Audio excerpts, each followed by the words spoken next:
Money is a fascinating topic for everyone to hear about, and rightly so, because our lives are largely built upon it.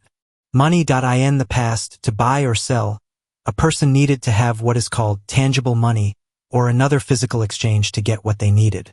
Years ago, money was something physical you could hold in your hands, banknotes and coins, and that is how most people understood it. Today, things have changed. It has become common to spend your entire salary until it's gone without ever touching the physical stacks of cash you earn every month. It is no longer necessary to have banknotes and coins to buy or sell, nor is it necessary to go to a place formerly called the market to get what you want. This is not a new story anymore. This is an old story. However, here is something many of us do not yet understand, and which interests many to know: digital currency or cryptocurrency. Cryptocurrency began to become widely known in 2009 when what is called Bitcoin was created by someone or a group known as Satoshi Nakamoto. But even before that, the concepts had been in research since 1989, specifically based on ideas introduced by David Chaum. The word cryptocurrency comes from two words: the Greek kryptos, meaning secret, and the Latin currere, referring to the circulation of money. After digital currencies like Bitcoin emerged around 2009, some countries began allowing their citizens to use them. However, between 2017 and 2024, Rwanda followed a policy of strictly not recognizing these digital currencies because there was no guaranteed security in using, buying, or selling them.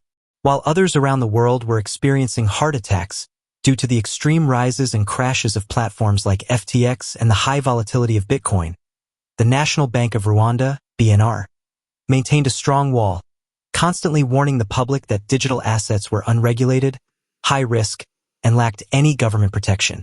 It was a trend many were excited about, yet it carried the immense risk of losing everything. Nevertheless, conversations about the hidden economy of crypto continued to grow in the corners of Kigali restaurants and within Telegram groups. Many were eager to learn and invest in digital currency. I know many young Rwandans driven by the desire to make a lot of money, almost like a lottery without hard labor, and the desire to appear tech-savvy. They were eager to head to platforms like Telegram for peer-to-peer, P2P, trading to deal in these digital assets. This created a major problem: being restricted by the government from having full rights regarding cryptocurrency. For the Rwandan government, this remained prohibited until a comprehensive regulatory framework for these emerging currencies could be refined. By late 2024, it became necessary to stop ignoring and prohibiting digital currency if the country was to achieve its goal of becoming a tech hub for the entire African continent. Instead, a new solution was sought and strict measures were drafted so that these types of digital currencies could begin to be used within the country in early May 2026. This topic was once again a major discussion after the Parliament of Rwanda passed a landmark law, the Virtual Assets Law. This law redefined what a digital asset is from a legal perspective. The law specifies that regulation will not be handled by BNR alone, which traditionally monitors money in Rwanda, but will also involve the Capital Market Authority, CMA. This means cryptocurrency is now treated as a virtual asset rather than currency.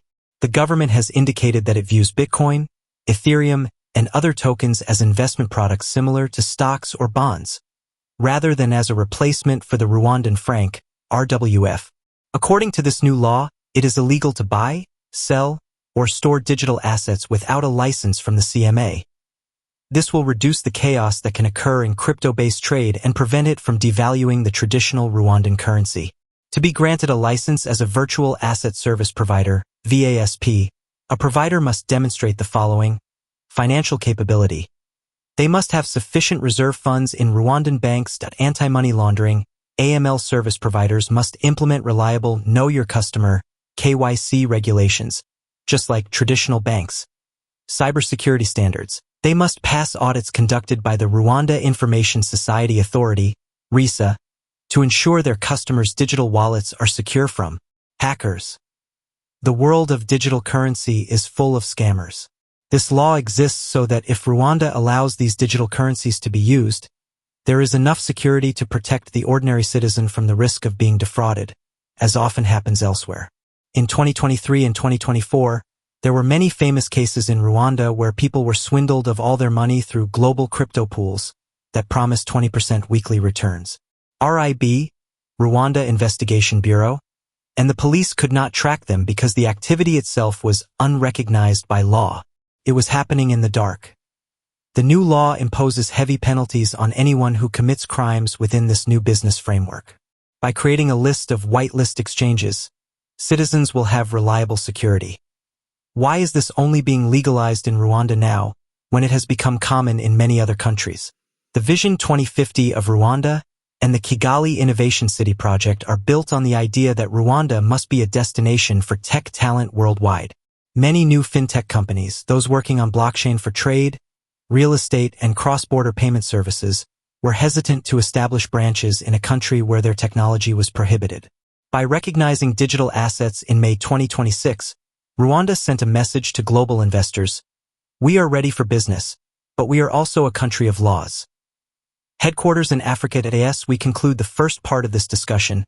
Technology in Rwanda has begun to become a culture, from the USSD star codes to the large servers that may soon be placed on Rwandan soil.